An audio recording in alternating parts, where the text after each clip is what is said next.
माता पार्वती का तप जब शिखर पे हो जाता है और माता पार्वती के तप से सारे देव जलने लगते हैं, उनके शरीर जलने लगते हैं, तो सारे देवता हाहाकार करने लगते हैं और भगवान ब्रह्मा जी के पास जाते हैं और ब्रह्मा जी विष्णु जी के साथ में भगवान भोलेनाथ के स्थान कैलाश में जाके भगवान की स्तुति करते हैं और यहाँ पे भगवान को बहुत तरह से उनकी स्तुति करके देवी पार्वती के साथ विवाह के लिए राजी कर लेते हैं। देवताओं के जाने के बाद भगवान भोलेनाथ सप्त ऋषियों का स्मरण करते हैं और सप्त ऋषि आके भगवान की स्तुति करते हैं और कहते हैं, हे भगवान, बड़ी कृपा हुई आपकी, हमारा जन्म सफल हो गया, आपने हमें याद किया। भगवान शिव बड़ी प्रसन्न मुद्रा में और सप्त ऋषियों से कहते हैं, हे सप्त ऋषियों, मैं आपको आज्ञा देता हूं कि देवी पार्वती गंगावतरण पर्वत पे, यानी गौरी शंकर, अब बाद में उस पर्वत का नाम गौरी शंकर हो गया था, तो गौरी शंकर पर्वत पे देवी पार्वती घोर तपस्या कर रही है और आप उनकी जाके परीक्षा ले।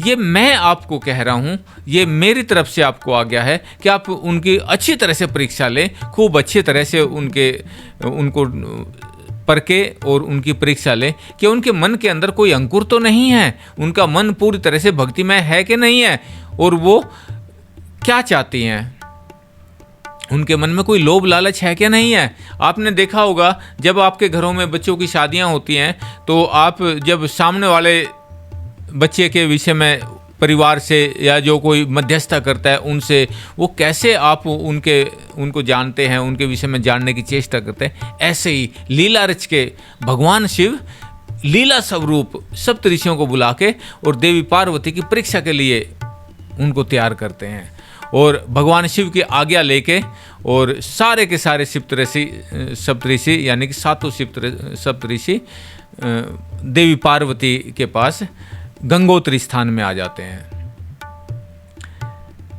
गंगोत्री स्थान में आने के बाद देखते हैं बड़ा ही मनोहर वहाँ का दृश्य है और माता के तप से चारों तरफ 10 दिशाएं प्रकाशित हो रही हैं।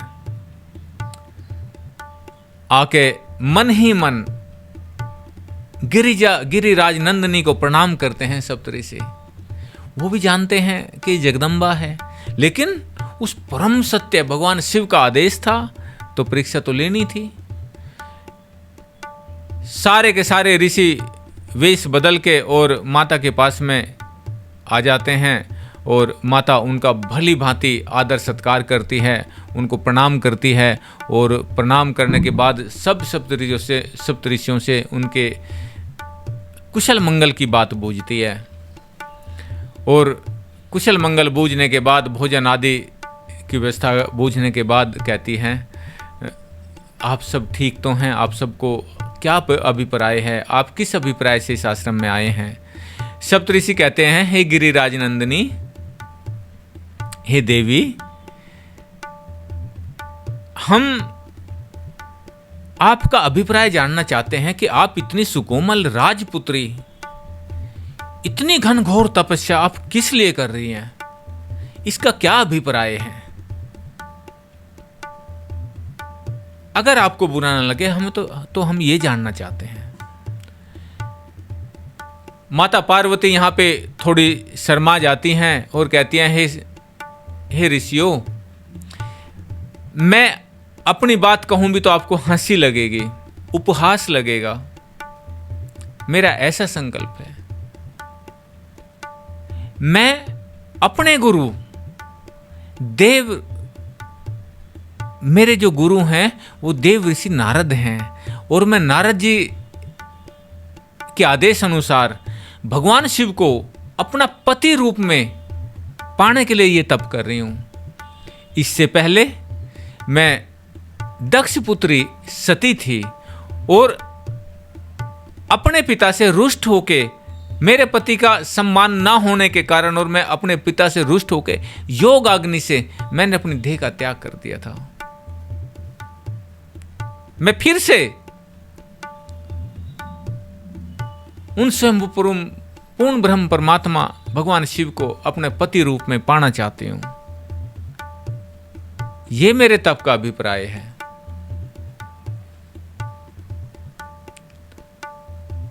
हो सकता है आपको उपहास लगे। ये जो मेरा मन है, ये बगैर पंख के आकाश में उड़ना चाहता है।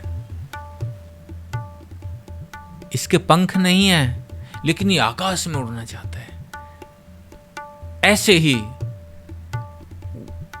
जो ना होने वाला कार्य है, मेरा मन उसको करने के लिए उद्गित है, हर्षित है। मैं उनको स्वामी रूप में, अपने पति रूप में पाना चाहती हूं, इसलिए मैं ये तप कर रही हूं। सप्तऋषि कहते हैं, हे गिरिराज नंदिनी, हम इस देव ऋषि नारद को जानते हैं, हम उनके साथ रहते हैं। वो नारद बड़ा ही छलिया है। उस नारद ने तो सतपुत्र दक्ष के, जो दक्षिण दिशा में नारायण सरोवर पे तप करने के लिए गए थे, और इस नारद को घूमते घामते वहां पे आना हो जाता है, और ये सबको विमुख कर देते हैं, और वो पुत्र कभी लौट के घर नहीं आए। ये सबके घर उजाड़ता है, ये घर किसी के बसने नहीं देता, ये सबके घर उजाड़ता है। इसने दक्ष के 100 पुत्र विरक्त कर दिए। हे गिरिराज नंदिनी, इस नारद को हम जानते हैं। इसने प्रहलाद को बहकाया और अपने पिता के विरुद्ध कर दिया। इसके बहकावे में आके प्रहलाद को कितने तरह तरह के दुख भोगने पड़े। इस प्रहलाद के दुखों को सारा जग जानता है। ये नारद तो बड़ा छलिया है, ये नारद तो बड़ा झूठा है, इसको कोई काम तो है नहीं, ये तीनों लोगों में ऐसे लोगों के घरों में आग लगाता फिरता रहता है। हम जानते हैं नारद को। इसने ध्रुव को बहका दिया, ध्रुव के ऊपर मुसीबतों के पहाड़ टूट गए।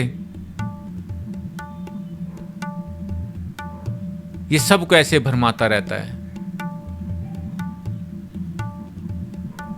इसने बहुत से असुरों को बहका के उनके राज छिनवा दिए, उनको वैरागी बना दिया, उनको विरक्त बना दिया। ये कहीं ठहर नहीं सकते। ये इसीलिए इनको दक्ष ने श्राप दिया कि तुम कहीं ठहर नहीं पाओगे, लेकिन फिर भी इनकी बुद्धि में नहीं आता, और ये फिर भी लोगों को उल्टे सीधे मार्ग बता के और लोगों को भरमाते हैं। हे देवी, हम इस नारद को जानते हैं, आप किसके बहकावे में आ गई।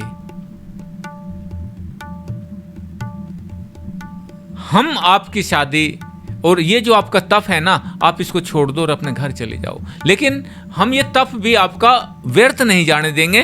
हम बहुत सुंदर विष्णु से आपकी शादी करवा देंगे। वो हमारे हाथ में है, वो लक्ष्मीपति है। तुम्हें सब तीनों लोकों का वैभव मिलेगा, सब सुख मिलेगा। वो तरह तरह के कलाओं को करने में पूर्ण है। हे गिरिराज नंदिनी, वो जो शिव की तुम बात करती हो ना, वो भभूतधारी, वो तो विरक्त है, वो किसी की सुध नहीं लेता। उसने तो सती को छोटी सी गलती के लिए त्याग दिया। शिव ने सती को छोटी सी गलती के लिए उसका त्याग कर दिया, जिसकी वजह से सती अपने पिता के घर जल के मर गई। यज्ञ में उन्होंने अपने देह का त्याग कर दिया। आप किसके चक्कर में बढ़ रही हो? वो शमशान में रहता है, उसे क्या जरूरत है शादी की?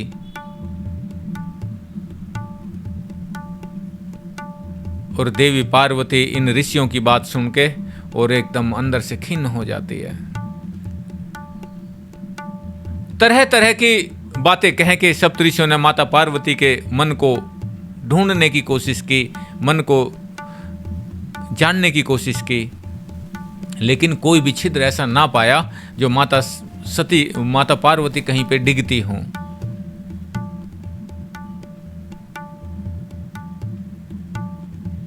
देवी पार्वती कहती हैं, हे ऋषियों, अगर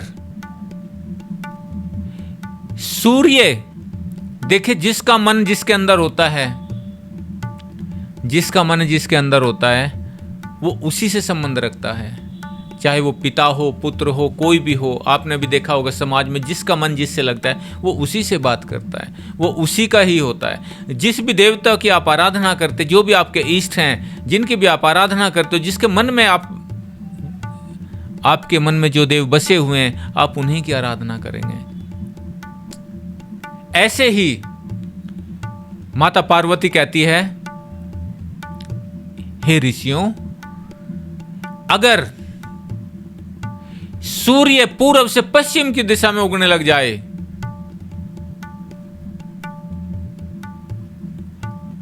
कमल हिमालय पे खिलने लग जाए, वायु बहना बंद कर दे, सूर्य उदय होना बंद कर दे, चंद्रमा शीतलता त्याग दे, अग्नि अपना स्वरूप बदल दे, शीतलता को प्राप्त कर ले, तो भी मैं हट नहीं छोड़ूंगी। मैं पर्वतराज हिमालय की पुत्री हूं, मैं पत्थर से जन्मी हूं, मेरा शरीर पत्थर के गुणों से है, मेरा हट भी ऐसा ही है। कुछ भी हो जाए, मैं जन्म जन्मांतर अगर वो विरक्त भी हैं, अगर वो विरक्त भी हैं, तो भी मैं जितने जन्म लूंगी उतने जन्मों तक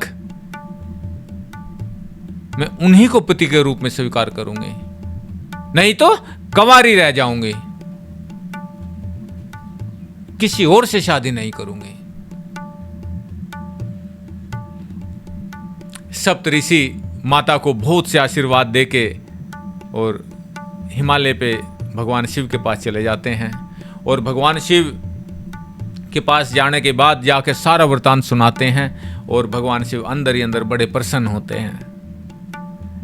उसके बाद भगवान शिव अपने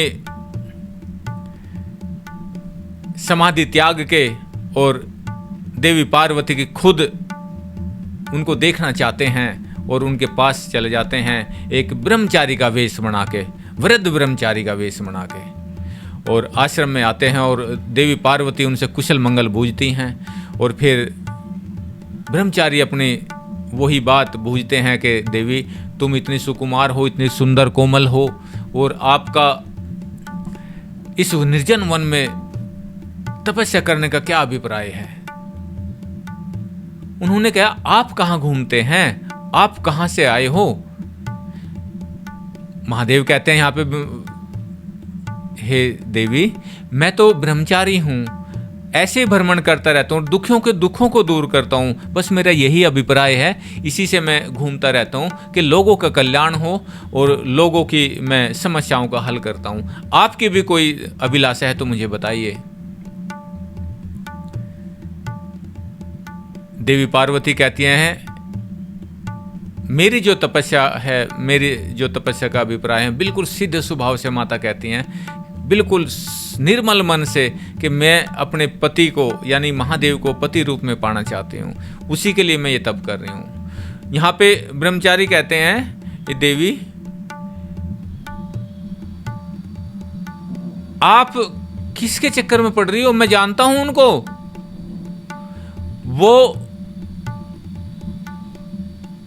नागों को गले में लपेटे रहते हैं,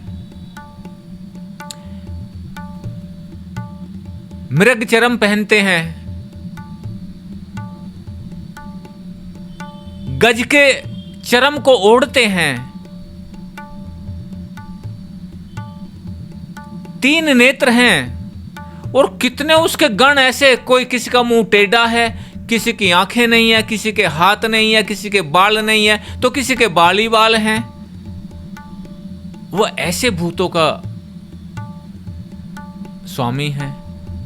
हे देवी, उसके पास आप क्या करोगी? वो तो हिमालय में रहता है, सुनसान, ना घर ना द्वार। माता कहती हैं, हे ब्रह्मचारी, वो सर्पों की माला पहनते हैं लेकिन लोगों को आभूषण देते हैं, धन देते हैं। उनके पास में सवारी के नाम पे एक बूढ़ा बैल है लेकिन लोगों को तरह तरह की सवारियां देते हैं, तरह तरह के वैभव देते हैं। उनके घर नहीं है लेकिन लोगों को भवन प्रदान करते हैं। उनके पास धन नहीं है लेकिन लोग उन्हें महादानी कहते हैं। वे वस्त्र नहीं पहनते लेकिन लोगों को पीतांबर धारण करवाते हैं। वो अमंगलकारी उनका लोग वेश कहते हैं लेकिन अमंगल भी उनके वेश को देख के मंगल हो जाते हैं।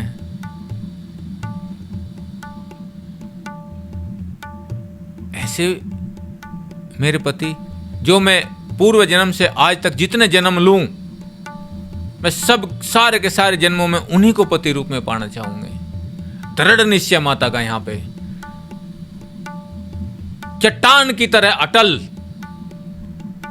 अपने फैसले से डिगने वाली नहीं। महादेव कहते हैं, हे देवी, मैं उनको जानता हूं, तू महलों में रहने वाली है, वो कैलाश में पत्थरों में पड़ा रहता है। शीत ग्रीष्म खुले आकाश में रहता है वो। उसको स्त्री की क्या जरूरत है, उसको पत्नी की क्या जरूरत है? वो तो विरक्त है, वीराने में रहता है।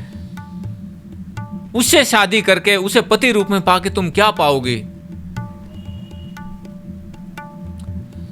बड़ा विस्मय, तरह तरह की बातें कही महादेव ने। माता पार्वती टस से मस ना हो और क्रोधित हो जाती है ब्रह्मचारी के ऊपर। कहती है अपनी जया विजया से, अपनी सखियों से कहती है, इस ब्रह्मचारी को यहां से भेज दो, नहीं तो हम इस आश्रम को त्याग के कहीं और चले जाते हैं, जहां पे जाके दोबारा से फिर ऐसे किसी का मुंह ना देखना पड़े, ऐसे किसी के वचन ना सुनने पड़े। क्योंकि शिव निंदा सुनने से, शिव निंदा करने वाले को भी जन्म जन्मांतर 7 जन्मों तक दारिद्र्य रहता है। शिव निंदा करने वाला वो शिव जिसकी निंदा करने से 7 जन्मों तक दारिद्र होता है, और वो शिव जिसका ओम नमः शिवाय का उच्चारण करने से दारिद्र भी धनवान हो जाता है। वो शिव। मैंने अपने जीवन में बहुत से ऐसे उतार चढ़ाव देखे जिनके ऊपर भगवान की कृपा हुई, जिनके पास में कुछ भी नहीं था, आज वो अरबों खरबों के मालिक हैं। जिनके पास में जो एक एक औलाद के लिए तरसते थे, बुढ़ापे में औलाद प्राप्त हुई और आज भरे पूरे परिवार हैं। मैंने देखा एक मेरे सहयोगी थे, बहुत सहयोग किया। जब मैं नया साधु बना तो मैंने देखा जब मैंने साधु जीवन में प्रवेश किया था तो मेरे एक बहुत ही नज़दीकी जानने वाले थे और उनके यहाँ पे कोई संतान नहीं थी। वो संतान के लिए बहुत दुखी होते थे, बहुत लोगों के पास जाते थे, लेकिन कहीं भी संतान नहीं प्राप्त हुई उनको। किसी ने समझाया, तुम जाओ और महादेव के मंदिर में जाकर दीप दान करो, दीप जलाओ। इसका मैं खुद साक्षी हूं। वो रोज 4 बजे 5 बजे का उन्होंने एक समय चुन लिया, 4 से 5 के बीच का, और वो नित रोज जाके महादेव के मंदिर में दीप दान करने लगे, दीपक जलाने लगे। आप यकीन मानिए, उनके यहाँ पे एक बड़ा ही सुंदर पुत्र रत्न की उनको प्राप्ति हुई। ये मेरी अपनी आंखों की देखी बात है। भगवान शिव की आराधना करना बड़े सौभाग्य की बात है। जन्म जन्मांतर के पुण्य उदय होते हैं अगर कोई भगवान शिव की आराधना करता है। माता इतना बड़ा वैभव होते हुए, राजपुत्री होते हुए और आदि शक्ति होते हुए, हालांकि शिव और शक्ति एक ही हैं। शिव और शक्ति अलग नहीं है, एक ही हैं। एक बार की बात आती है कैलाश में, एक छोटा सा वर्णन बताऊंगा। कैलाश में भृंगी ऋषि आए और वो सिर्फ और सिर्फ भगवान शिव की आराधना करते थे, माता को नहीं मानते थे। एक दिन महादेव और माता दोनों बैठे हुए और वो आए और उन्होंने खाली भगवान भोलेनाथ की परिक्रमा की। माता ने देखा कि ये मेरी परिक्रमा नहीं कर रहा, तो माता उनके नज़दीक में, महादेव के नज़दीक आके बैठ गई, बीच में जगह ना छोड़ी। तो उन्होंने सर्प का स्वरूप बनाया और सर्प का स्वरूप बना के महादेव की परिक्रमा कर ली। उनको फिर भी समझ ना आया शिव और शक्ति एक हैं। फिर महादेव ने माता शक्ति को अपने आधे अंग के अंदर समा लिया, यानी अर्धनारीश्वर, आधा शरीर स्त्री का और आधा शरीर पुरुष का। अर्धनारीश्वर स्वरूप में भगवान ने उनको दर्शन दिए। लेकिन फिर भी ऋषि की समझ ना आया और उन्होंने भृंग का रूप बना के, भंवरे का रूप बना के, भरमर का, और नाभि में प्रवेश करके भगवान भोलेनाथ की आधी परिक्रमा, यानी कि सिर्फ और सिर्फ भोलेनाथ की परिक्रमा की। माँ इस चीज को देख के और क्रोधित हो जाती है कि बिल्कुल भी मुझे नहीं मान रहा है, तो वो अपने अंश को खींच लेती है उसके शरीर के अंदर से,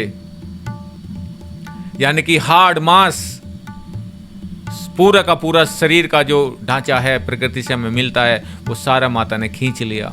और ऋषि जो है असहाय होकर जमीन पर गिर गया, हड्डियों का ढांचा रह गया, कंकाल रह गया।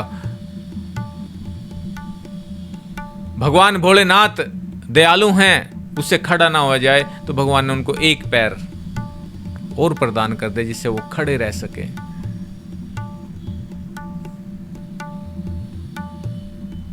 जब ऋषि को समझ आया कि शिव और शक्ति एक हैं, फिर भगवान को प्रणाम किया, अपनी गलती की, अपनी जो उनके अंदर संशय था उसकी क्षमा मांगे और माँ सती सहित भोलेनाथ की उन्होंने आराधना की और भगवान शिव और माता पार्वती को एक ही माना। साथियों, भोलेनाथ जो हैं अलग नहीं है, माता पार्वती अलग नहीं है। जैसे स्त्री पुरुष अलग नहीं है, माता पिता दोनों के ही संयोग से एक पुत्र या पुत्री का जन्म होता है। एक ही दो शक्ति एक होती हैं तभी तो तीसरी का उद्गम होता है। ऐसे ही जैसे एक पुत्र या पुत्री के अंदर दोनों का अंश होता है, पति का भी और पत्नी का भी, माँ का भी और पिता का भी, ऐसे ही हम उस पूर्ण ब्रह्म की सत्ता यानी पुरुष और प्रकृति दोनों की ही संतान हैं। हमें दोनों का सम्मान करना चाहिए। प्रिय साथियों, जब माता पार्वती ब्रह्मचारी को कहती हैं, हे ब्रह्मचारी अब आप जाओ, मैं तनिक देर के लिए, थोड़ी देर के लिए रुक गई थी, अब आप यहां से जाइए। साथियों, उसके बाद ब्रह्मचारी वहां से चले जाते और फिर से भगवान भोलेनाथ फिर से एक सुंदर ब्राह्मण का रूप बना के आ जाते हैं और आके फिर से देवी पार्वती को पूछते हैं कि आप कौन हैं और आप किस अभिप्राय से तपस्या कर रही हैं। देवी पार्वती को यहां तक आते आते 3000 वर्ष बीत जाते हैं तप करते करते, और माता का वही जवाब उनको, वही महादेव ने अपने पूरे तरह से उनको ठोक बजा के, पूरी तरह से तरह तरह की बातें कह के, लेकिन माता पार्वती का बिल्कुल भी मन डिगा नहीं। भोलेनाथ ने कहा तू दुखी हो जाएगी, तेरे सुंदर सुंदर देव हैं, उनसे अपना विवाह कर लो, लेकिन बिल्कुल नहीं माने। साथियों, महादेव को कहती हैं, हे ब्राह्मण देव, मैं तो अग्नि में प्रवेश करना चाहती थी, अग्नि में प्रवेश करना चाहती थी, आप आगे हो तो क्षण भर के लिए ठहर गई हूं, अब आप जाइए, मुझे अग्नि में प्रवेश करना है। क्यों? क्योंकि माता ने अपने मन में सोचा इतने 1000 वर्ष हो गए मुझे तप करते करते, नाथ ने मेरी सुध नहीं ली, उन्होंने मेरी शुद्ध नहीं ली, लेकिन मैं जहां पे भी जाऊंगी, जहां पे भी जन्म लेऊंगी, मैं उन्हीं को बरने की कोशिश करूंगी, उन्हीं का ही तप करूंगी, उन्हीं को बरूंगी। लेकिन इतने 1000 वर्ष तपस्या करने के बाद भी उन्होंने मेरी सब शुद्ध नहीं ली। अब मैं शरीर को जला देना चाहती हूँ, मैं अग्नि में प्रवेश करके अपने आप को भस्म कर लूंगी, लेकिन मैं विवाह शिव से ही करूंगी।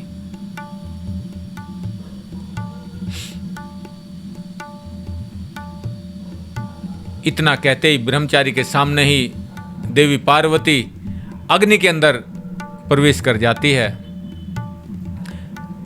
क्षण भर में ही पूरी अग्नि शीतलता में बदल जाती है, यानी कि देवी पार्वती का शरीर प्रवेश करते ही ऊपर उठने लग गया, जला नहीं। और ब्रह्मचारी यहां पे कहते हैं कि कैसी तपस्या है आपकी, आपको तो अग्नि ने भी स्वीकार नहीं किया। महादेव क्या स्वीकार करेंगे तुम्हें तो अग्नि ने भी स्वीकार नहीं किया। आपकी तपस्या निष्फल है। वो किसी की नहीं सुनता, वो किसी का नहीं है, वो वीरान है, वो विरक्त है, वो अलग है, वो किसी की नहीं सुनता। आप ये तप छोड़ दो, विष्णु से विवाह कर लो, इंद्र से विवाह कर लो, और बहुत सारे देव हैं सुंदर सुंदर, उनसे विवाह कर लो, एक से एक राजकुमार है, उनसे विवाह कर लो। देवी फिर कहती हैं, कुछ भी हो जाए, सोने में सुगंध आ जाए, अग्नि शीतल हो जाए, चंद्रमा अग्नि बरसाने लग जाए, पवन बहना बंद कर दे, धरती आकाश एक हो जाए, मिल जाए, लेकिन फिर भी मैं अपना हट नहीं छोड़ूंगी, मैं शिव से ही विवाह करूंगी।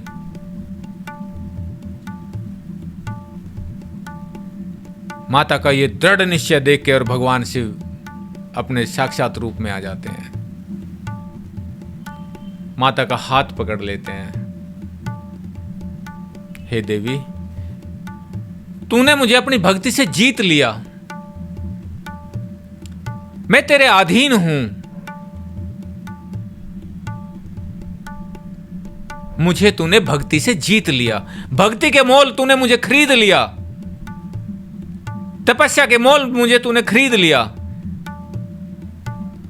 जो तू कहेगी मैं वही करूंगा, बोल तुझे क्या चाहिए।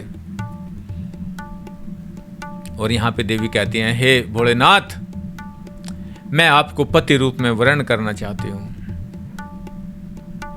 लेकिन इसके लिए तुम्हें मेरे पिता से मेरा हाथ मांगना होगा, ताकि समाज में मेरे पिता की, उनके भाई बंधुओं में इज्जत बढ़े, उनका सम्मान बढ़े। इसलिए आपको मेरे पिता से मेरा हाथ मांगना होगा, मैं तब आपसे विवाह करूंगी।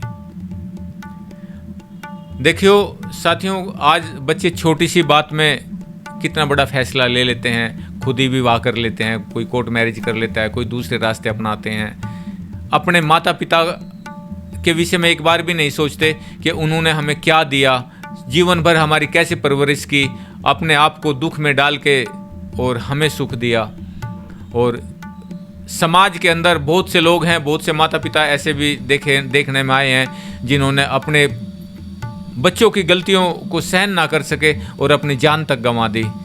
ऐसे बच्चों से मैं यही कहूँगा कि आप अपने माता पिता की इज्जत, उनकी आबरू, अपने माता पिता का सम्मान बना के रखें। तीनों लोगों की स्वामिनी होने के बावजूद क्या कहते हैं, मेरे पिता से मेरा हाथ मांगिए। भगवान शिव का ये जो चरित्र हैं, ये जो हम कथाएं सुनते हैं, इनकी कथाएं कहते हैं, तो इनसे हमें जीवन को जीने का सलीका मिलता है।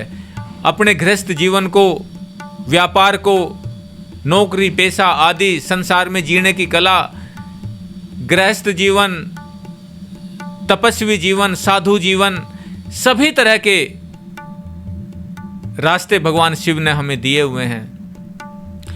किसी भी रास्ते पर चल के अपने जीवन का निर्वाह करना, किसी भी पैथी को अपनाना, जीने के लिए आयुर्वेद, शरीर को सुंदर और निरोग रखने के लिए योग, भोजन के लिए अन्न,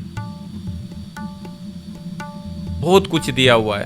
फिर भी बहुत से लोग ऐसे हैं संसार में जो लोग चल नहीं पाते, रोगी हो जाते हैं, या कोई अंगहीन हो जाते हैं, किसी के अंग शुरू से ही काम नहीं करते। और बहुत से लोग सब कुछ होते हुए भी भगवान को उल्टी सीधी बातें कहते हैं, भगवान के विषय में तरह तरह की बात करते हैं। वो पाप के भागी होते हैं और अपने आप को जन्म जन्मांतर के नरकों के गामी बनाते हैं। परमपिता परमात्मा की आराधना करना बड़े सौभाग्य की बात है और ये आराधना सदा करिए, इस आराधना को कभी भी विसारिए नहीं। परमपिता परमात्मा की आराधना करते करते जो व्यक्ति इस देह का त्याग करता है, ओंकार का उच्चारण करता हुआ जो व्यक्ति इस देह का त्याग करता है, वो परम गति को प्राप्त होता है। ओम नमः शिवाय, ओम नमः शिवाय, ओम नमः शिवाय।